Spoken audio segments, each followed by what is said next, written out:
Hey, it's Jordan with Status Coup. We are 4 days away from what would be the biggest strike in recent modern history in the United Corporations of America, where 150,000 Ford, GM, and Stellantis workers would go on strike in the auto industry. And according to the UAW president, the latest offers by the companies are going to be going in the garbage with the rest of the offers. UAW President Shawn Fain gave an update over the weekend. There are a couple key parts from this, as well as updates on what Ford is doing. Wait for this. But let's hear what Fain presented as updates in terms of the proposals by these auto companies. For weeks, we've heard nothing. Crickets. Finally, last week, we got a counteroffer from Ford and still nothing from GM and Stellantis. So we filed unfair labor practice charges with the NLRB against GM and Stellantis for their refusal to bargain in good faith. What do you know? Despite talking about how offended they were and how the charges were frivolous, suddenly they got their act together and offered up proposals to our demands. This week, we finally begun to see all three companies at least submit something, which is why I wanted to have this update. On Wednesday, we gave Ford a counter proposal to Ford, and they in turn responded on Thursday. On Thursday morning, GM gave us a proposal, an insulting proposal, but still a proposal. And finally this morning, Stellantis gave us their counteroffer. Here's where things stand on our core demands. Under tiers, we need to end the broken system of unjust tiers. We believe in equal pay for equal work, that no worker should be treated like they're second-class citizens. We proposed a 90-day progression to top rate, the restoration of pensions, and post-retirement health care for all. Ford has proposed a 5-year progression, down from the current 8 years, and they rejected all pension and retiree health care proposals. GM proposed a 6-year progression, also rejecting all of our pension and retiree health care proposals. And they want to continue the substandard pay scale for CCA and GMCH workers. Stellantis also wants to keep a 6-year progression to top rate, maintain the tier system by rejecting all pension, retiree health care proposals, and keep the substandard pay with our parts depots. Under wages, in our member demands, we propose significant double-digit pay increases of 40% to match the salary increases of the big three CEOs. To catch up with this brutal inflation and to make up for decades of falling real wages in this industry.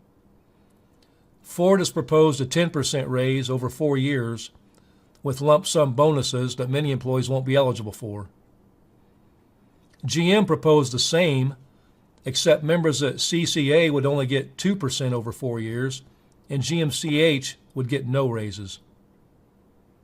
This morning, Stellantis offered 14.5% over 4 years, and for their salaried bargaining unit people, they offered lump sums only. I want to be clear. This is movement. We went from 9% at Ford to 14.5% at Stellantis. That's happening because we're putting on pressure. But I want to be clear about something else too. A 14.5% increase over 4 years is deeply inadequate. It doesn't make up for inflation. It doesn't make up for decades of falling wages, and it doesn't reflect the massive profits we've generated for this company. Gotta love that garbage behind him with the proposals from the various companies. Yeah, I mean, obviously these companies are not serious. They, I believe, are throwing out these numbers to play the media game and present or push a narrative that they are offering real substantial increases across the board, but it's these, greedy, unrealistic, workers that are being, demanding too much. But UAW, they want a 90-day, 3 months probationary period for temporary workers to then become full-time, they're proposing 5 years or 6 years for the companies. I should say to get full pay. 3 months, 5 years. 3 months, 6 years. That's completely laughable and not a serious negotiation on the part of the auto companies. Then you have the UAW has been demanding nearly a 50% increase. Will they get nearly a 50% increase? Probably not, but they are shooting for the stars. The companies come back with 10%, which, to be clear, is over the course of the 4-year contract, not each year. So you're basically talking about, maybe like a $2,500 increase per year to get to that 10%. Then you're looking at 14.5% Stellantis is offering. I mean, that is very, very far apart from what UAW workers are demanding. And also, when you factor in, again, how much the workers have given back over the last decade in terms of wages, cost of living increases, inflation. It's basically the workers at a 10% raise or a 14.5% raise, if they're lucky, would be breaking even. In some cases, would be making less than they were. So it's laughable, and these companies are not really seriously negotiating if the UAW is demanding X and they are offering something not even in the alphabet, if that makes sense. Let's continue as Fain presents more, including kind of a scheme that Ford is trying to present in their offers. Under profit sharing, we put forward a proposal to provide workers $2 for every $1 million spent by the companies on stock buybacks and special dividends. If they've got money for Wall Street, they sure as hell have money for the workers making the product. Not only have they not met our proposal, Ford proposed a scheme that would have shrunk profit-sharing checks by 21% over the past 2 years. GM's proposal would have meant a 29% smaller check last year. Stellantis rejected our profit-sharing proposal completely. Under temps, we proposed ending the temp abuse or the abuse of so-called temps who are exploited at low wages for years at a time and also denied the full benefits and wages despite working endless hours to keep these companies going. Temporary workers should be converted to full-time after 90 days with full pay, benefits, and profit sharing. Across all three automakers, Ford, GM, and Stellantis, we've received proposals to raise temp worker pay to $20 an hour, but provide no path to full wages and benefits. Well, why, thank you for your generous offer of taking Juneteenth off while we break our backs the rest of the year and barely get the same vacation time as white-collar workers and, frankly, the corporate suits get in General Motors, Ford, and Stellantis. I mean, why even bother making these offers if they are so inadequate and insulting? Again, I think to just present the narrative that the corporate media will push, that these workers are unreasonable. These workers and this UAW president is an economic arsonist, and they are willing to damage the economy. It's ridiculous. Let me play this last part, which couldn't have said it better myself. So there it is. That's what these companies think you're worth. That's what they say about you behind closed doors, meeting with the bargaining committees. And then they go on TV and talk about treating us like family. Tell me, is this how you treat your family?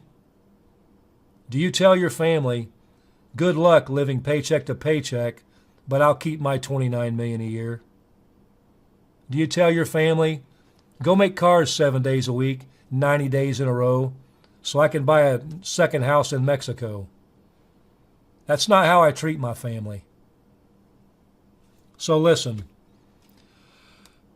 I've heard the nonsense from some Big Three executives and some of their friends in the media about my foul mouth or theatrics or this or that. I want you all to know something.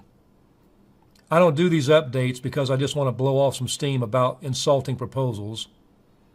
I do these updates because our strength as a union is in our membership. Our strength as working people is in our unity. You all deserve to know what they're saying about you. You all deserve to know what's being negotiated about your future and about your life. I want to be clear. We want a deal. We're ready for a deal. But it's got to be a deal that honors our members' sacrifices and contributions. We aren't going to lay down and take whatever scraps they give us. It's time, it's long past time that we stand up. And we're serious about this deadline, and the companies are serious too. Just yesterday, I saw reports of Ford taking out big loans and prepping SCABS to work if we go on strike. They're getting ready, so we're getting ready. If we hit 11:59 p.m. on Thursday without a deal at any of the big three automakers, there will be a strike at all three if need be. In the coming days, we're going to be sharing more with you on that front, but I want all of you to be ready. I've got 2 words for every big three worker out there listening. Stand up. Be ready to stand up for yourselves, for your families, and for your communities. Be ready to stand up against corporate greed, against management's lies, against distortions in the media. Stand up for what's right. Stand up for what you believe in. And I truly believe, just as a Gallup poll recently showed, when 75% of Americans said they stand with us, I truly believe that all of America will stand with us in this fight. Stand up, he says.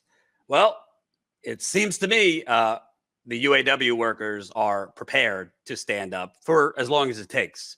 And let me just show you what he was talking about. Ford, after getting, by the way, a massive, massive loan from the U.S. government that it did not need for electric vehicles, Ford now took out a new line of credit. This is from the Detroit News, I believe. The United Auto Workers isn't the only one girding for a strike coming September 15th. Ford is taking steps to prepare for a possible walkout. They include securing a new $4 billion line of credit to bolster working capital, training roughly 1,200 salaried employees to staff 23 parts depots in 15 states around the country, including Michigan, stockpiling parts to meet dealer orders amid a strike, and working with suppliers to ensure parts flow once production restarts, 2 sources said. So they're going to train 1,200 people that have no experience whatsoever with heavy, dangerous auto equipment. Yeah, that should go well. Good luck to the SCABS. Not really. But listen, you got 4 days. Unless something radically changes, I do not see a deal being met with all 3 of these companies. There are reports this morning that Stellantis is going to make a second proposal today. They say there was good progress over the weekend. That's not really what I'm hearing. But overall, these sides are way too far apart. And I think Shawn Fain and the UAW, correctly so, is too far dug in at this point to take anything less than 25 to 30% increase in wages, an end of 2-tier system, among other things. So I will continue to update you. As a reminder, I would like to be on the ground to cover this historic strike, which seems like it's going to happen. Please consider signing up to become a member to Status Coup for as low as $5 a month to help us fund me and a cameraman on the ground to cover this in Detroit.